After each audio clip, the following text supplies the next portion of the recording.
Hey guys, welcome back to my channel study with Jyoti. तो आज का हमारा टॉपिक है मोंटेग्यू-चेम्सफोर्ड सुधार, भारत सरकार अधिनियम 1919। अगस्त घोषणा के पश्चात मोंटेग्यू के साथ एक उच्च स्तरीय दल स्थिति का अध्ययन करने भारत आया। अगस्त घोषणा जब की जाती है 1917 में, उसके पश्चात मोंटेग्यू के साथ एक उच्च स्तरीय दल स्थिति का अध्ययन करने भारत आता है और दल के अध्ययन के आधार पर जुलाई 1918 में मोंटेग्यू-चेम्सफोर्ड रिपोर्ट प्रकाशित की गई।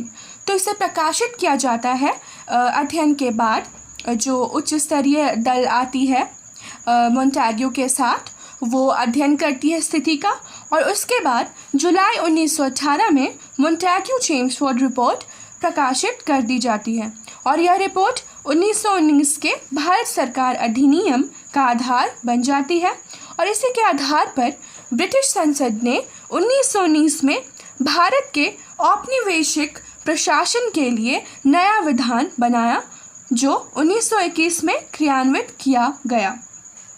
तो इस अधिनियम के आधार पर ही ब्रिटिश संसद जो रहती है वो 1919 में भारत के औपनिवेशिक प्रशासन के लिए एक नया विधान बनाती है जो 1921 में उसे क्रियान्वित किया गया था। तो प्रकाशित 1918 में किया गया था और क्रियान्वित इसे 1921 में किया गया था और 1919 का अधिनियम भारत के विकास में एक दौर का सूचक था जिसकी विशेषता थी उत्तरदायी शासन की प्रगति। तो इस अधिनियम की जो महत्वपूर्ण विशेषता थी वो थी उत्तरदायी शासन के शासन की प्रगति। वो प्रगति करना चाहते थे उत्तरदायी शासन की। अब इसके बारे में कुछ मैं शॉर्ट में आपको अगर समझाना चाहूँ तो मैं बोलूँगी कि इस अधिनियम द्वारा प्रांतों में प्रत्यक्ष चुनाव प्रणाली अपनाई गई। तो इसके द्वारा एक चुनाव प्रणाली अपनाई जाती है और जिसमें सांप्रदायिक आधार पर आरक्षण की व्यवस्था की गई थी और मत देने का भी अधिकार था, लेकिन मत का अधिकार उसे दिया गया था जो संपत्ति संबंधी योग्यता पर आधारित था। अगर उसकी संपत्ति संबंधी योग्यता रही होगी तभी उसे मत का अधिकार दिया गया और महिलाओं को भी मताधिकार प्रदान किया गया। तो इस अधिनियम के द्वारा महिलाओं को भी मताधिकार देने का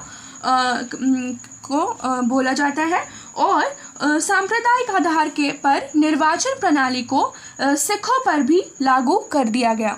तो ये इसके कुछ महत्वपूर्ण पॉइंट्स हैं जिस पर ये आधारित था ये अधिनियम।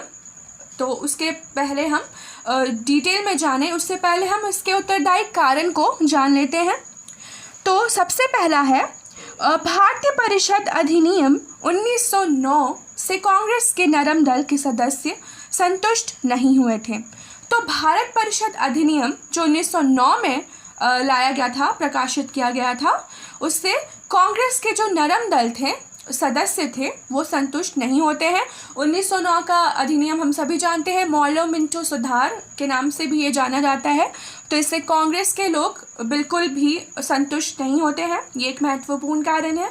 दूसरा है प्रथम महायुद्ध में भारतीयों ने अंग्रेजी सरकार को पूर्ण सहयोग दिया था। तो प्रथम महायुद्ध विश्व युद्ध जो होता है उसमें भारतीय जो रहते हैं वो अंग्रेज़ों को पूर्णतः सहयोग करते हैं और उन्हें ऐसे कुछ अधिनियम की आशा रहती है। तो ये भी एक कारण रहता है कि उन्हें एक आशा रहती है कि ऐसा कुछ अधिनियम हमारे लिए आएगा। कांग्रेस लीग समझौता, तो कांग्रेस लीग समझौता भी इसका एक प्रमुख कारण रही। चौथा है भारतीयों द्वारा स्वशासन की तीव्र मांग। तो भारतीयों द्वारा स्वशासन की जो मांग थी वो तीव्रता से बढ़ती जा रही थी, ये भी इसका एक महत्वपूर्ण कारण था। और पांचवा है लॉर्ड मोंटेग्यू जैसे उदार व्यक्ति का भारत सचिव पद पर नियुक्त होना।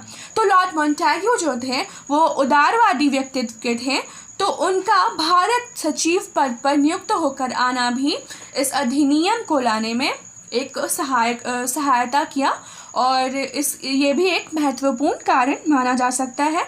अब हम आगे देखेंगे प्रांतीय सरकार द्वैत शासन प्रणाली। तो द्वैत शासन प्रणाली इसकी एक प्रमुख विशेषता मानी गई है। तो उसके बारे में हम थोड़ा जान लेते हैं कि द्वैत शासन प्रणाली कैसे इसमें कार्यान्वित किया गया। तो वर्ष 1919 के अधिनियम की सबसे मुख्य विशेषता जो थी वो थी प्रांतों में उत्तरदायी सरकार की स्थापना के लिए द्वैत शासन व्यवस्था की शुरुआत। तो 1919 अधिनियम के द्वारा ही द्वैत शासन व्यवस्था की शुरुआत होती है और इस प्रणाली के जन्मदाता हैं लियोनेल कॉटिश। तो इसके जन्मदाता कौन थे? लियोनेल कॉटिश थे, जिन्होंने सर भूपेंद्रनाथ बसु के लिए एक सत्र में इस व्यवस्था का स्पष्टीकरण किया था। तो द्वैत शासन प्रणाली इस अधिनियम द्वारा लागू की गई थी।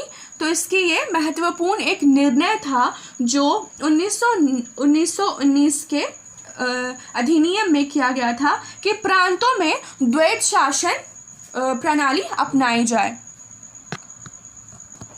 इस व्यवस्था को लॉर्ड मॉन्टेग्यू तथा चेम्सफोर्ड ने अपनाकर प्रांतीय सरकारों में पूर्ण स्थान दिया। तो इस व्यवस्था को लॉर्ड मॉन्टेग्यू और चेम्सफोर्ड द्वारा अपना लिया जाता है और प्रांतीय सरकारों में पूर्ण से स्थान दिया जाता है। इस प्रणाली के आधार पर प्रांतीय कार्यकारिणी परिषद को 2 भागों में विभक्त किया गया।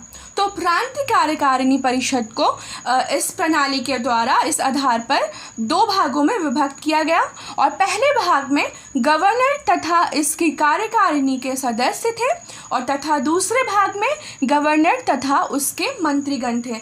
तो कार्यकारिणी परिषद जो होती है, प्रांतीय कार्यकारिणी परिषद, उसे 2 भागों में विभक्त कर दिया जाता है। तो पहले भाग में रहता है गवर्नर तथा उसकी कार्यकारिणी के सदस्य और दूसरे भाग में कौन रहता है? गवर्नर तथा उसके मंत्रीगण।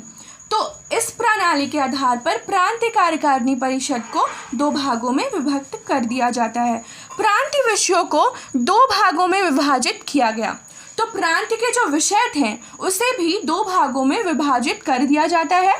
तो सबसे पहला जो भाग रहता है वो रहता है आरक्षित विषय, जिसमें कानून व्यवस्था, वित्त, भू राजस्व, सिंचाई आदि आ जाते हैं, और हस्तांतरित विषय जिसमें शिक्षा, स्वास्थ्य, स्थानीय प्रशासन, कृषि, आबकारी कर, ये सारे इंक्लूड कर दिए जाते हैं। तो हम हस्तांतरित विषय में देखेंगे तो गवर्नर भारतीय मंत्रियों की सलाह से करता था। तो इस विषय में जो उसे कोई भी निर्णय करना रहता था हस्तांतरित विषयों में, तो गवर्नर क्या करता था? भारतीय मंत्रियों की सलाह से ये हस्तांतरित विषयों पर अपना निर्णय लेता था और आरक्षित विषयों पर गवर्नर कार्यकारी परिषद की सलाह से इस पर निर्णय लेता था। तो अलग अलग 2 भागों में विभाजित किया गया और उसका निर्णय भी अलग अलग सदस्यों के साथ किया जाता था। जैसे हस्तांतरित विषयों में मंत्रियों के सलाह पर यह किया जाता था और आरक्षित विषयों में इसे कार्यकारी परिषद के सलाह से किया जाता था। अब हम देखेंगे इस अधिनियम की मुख्य विशेषताएं, मतलब मुख्य प्रावधान भी हम इसे कह सकते हैं। तो चलिए देखते हैं। सबसे पहला है प्रांतों के हस्तांतरित विषयों पर भारत सचिव का नियंत्रण कम हो गया। तो प्रांतों के जो हस्तांतरित विषय थे, जब मैंने आपको बताया हस्तांतरित विषय जैसे शिक्षा, स्वास्थ्य, स्थानीय प्रशासन, कृषि, आबकारी, ये सारे हस्तांतरित विषयों पर आ जाते हैं और इस पर भारत सचिव का नियंत्रण कम हो जाता है, जबकि केंद्र नियंत्रण बना रहता है। तो ये इसका प्रमुख पहला प्रावधान है। दूसरा प्रावधान है भारतीय कार्य की देखभाल के लिए एक नया अधिकारी भारतीय उच्चायुक्त नियुक्त किया गया। तो भारतीय कार्य की देखभाल के लिए एक नया अधिकारी चुना जाता है जिसे भारतीय उच्चायुक्त कहते हैं, उसे नियुक्त किया जाता है और इसे भारतीय राजकोष से वेतन देने की व्यवस्था की गई। तो जो भारतीय उच्चायुक्त को नियुक्त किया गया उसे भारतीय राजकोष से ही वेतन देने की व्यवस्था की गई थी। तीसरा है इस अधिनियम के द्वारा गवर्नर जनरल को कार्यकारिणी में 8 सदस्यों में से 3 सदस्य भारतीय नियुक्त किए गए। तो इस अधिनियम के द्वारा क्या किया जाता है कि गवर्नर जनरल जो रहता है वो कार्यकारिणी में 8 सदस्यों में से 3 सदस्य भारतीयों को नियुक्त करता है और इन सदस्यों को विधि, श्रम, शिक्षा, स्वास्थ्य व उद्योग विभाग सौंपे जाते हैं। चौथा है विषयों को पहली बार केंद्रीय व प्रांतीय भागों में बांटा गया। तो विषयों को पहली बार केंद्र और प्रांतीय भागों में बांटा जाता है और राष्ट्रीय महत्व के विषयों को केंद्रीय सूची में शामिल किया जाता है। तो जो राष्ट्रीय महत्व के जितने विषय थे उन्हें केंद्रीय सूची में शामिल किया जाता है, जिस पर गवर्नर जनरल कानून बना सकता था। तो जो राष्ट्रीय महत्व के विषय थे उसे केंद्रीय सूची में शामिल किया जाता है और जिस पर गवर्नर जनरल कानून बना सकता था, जैसे विदेशी मामले, राजनीतिक संबंध, डाक और तार, सार्वजनिक ऋण, संस्था व्यवस्था, दीवानी तथा फौजदारी कानून तथा कार्य प्रणाली, सभी मामले केंद्र सूची में थे। प्रांतीय महत्व के विषयों को गवर्नर, कार्यकारिणी तथा विधानमंडल की सहमति से कानून बनाता था। अब जितने प्रांतीय महत्व के विषय थे उन पर गवर्नर, कार्यकारिणी तथा विधानमंडल की सहमति से कानून बनाता था। और प्रांतीय महत्व के विषय क्या क्या थे? स्वास्थ्य, स्थानीय स्वशासन, भूमि कर प्रशासन, शिक्षा, चिकित्सा, अकाल सहायता, शांति व्यवस्था, कृषि इत्यादि। तो इस तरह केंद्रीय और प्रांतीय को दो भागों में बांटा गया और किस तरह गवर्नर अलग अलग लोगों के साथ, अलग अलग मंडल, विधानमंडल, कार्यकारिणी परिषदों के साथ अलग अपने निर्णय करता था, विचार विमर्श करता था और उसके बाद वो उसे कानून बनाता था। पांचवा हम पॉइंट देखेंगे कि केंद्र में द्विसदनीय विधानसभा, राज्य परिषद में स्त्री सदस्यता के लिए उपयुक्त समझी नहीं गई थी, लेकिन इस अधिनियम के द्वारा क्या होता है कि स्त्रियों को भी मताधिकार का एक विशेष अधिकार दिया जाता है और केंद्रीय विधानसभा का कार्यकाल 3 वर्षों तक का था। तो केंद्र विधानसभा का जो कार्यकाल था वो 3 वर्षों तक का ही था, जिसे गवर्नर जनरल बढ़ा सकता था। तो इस तरह गवर्नर जनरल जो था वो इस कार्यकाल को बढ़ा भी सकता था। सांप्रदायिक निर्वाचन का दायरा बढ़कर सिखों तक विस्तृत कर दिया गया। तो इसे सिखों तक भी विस्तृत कर दिया जाता है। जो भी ये एक रहता है, निर्वाचन प्रणाली को सिखों तक विस्तृत कर दिया जाता है। और छठा है केंद्रीय विधानमंडल संपूर्ण भारत के लिए कानून बना सकता था। तो केंद्र विधानमंडल जो था वो संपूर्ण भारत के लिए कानून बना सकता था और गवर्नर जनरल अध्यादेश जारी कर सकता था तथा उसकी वैधता 6 माह तक रहती थी। इस अधिनियम के अनुसार बजट पर बहस तो हो सकती थी पर मतदान का अधिकार नहीं दिया गया। तो इस अधिनियम के द्वारा बजट पर भी बहस हो सकती थी, लेकिन इस पर मतदान का अधिकार लोगों को नहीं दिया गया था। और 1919 के अधिनियम के द्वारा प्रांतों में द्वैत शासन लागू किया गया। प्रांतीय विषयों को 2 भागों में विभाजित किया गया, आरक्षित व हस्तांतरित। ये तो मैंने आप लोगों को बताया है। और आरक्षित विषयों का प्रशासन उन मंत्रियों की सहायता से गवर्नर करता था जो विधानमंडल के निर्वाचित सदस्य थे, परंतु उनकी पद स्थापना व निष्कासन गवर्नर की इच्छा पर आधारित थी। 9वां जो प्रावधान था वो था कि हस्तांतरित व आरक्षित विषयों का विभाजन दोषपूर्ण था। तो ये जो विषयों का विभाजन किया गया था इसे दोषपूर्ण समझा गया। उदाहरण के लिए यहाँ पर सिंचाई तो आरक्षित विषय था और कृषि जो था वो हस्तांतरित विषय था, परंतु स्पष्ट है कि दोनों एक दूसरे से जुड़े हुए थे, लेकिन फिर भी इसका विभाजन कर दिया गया था।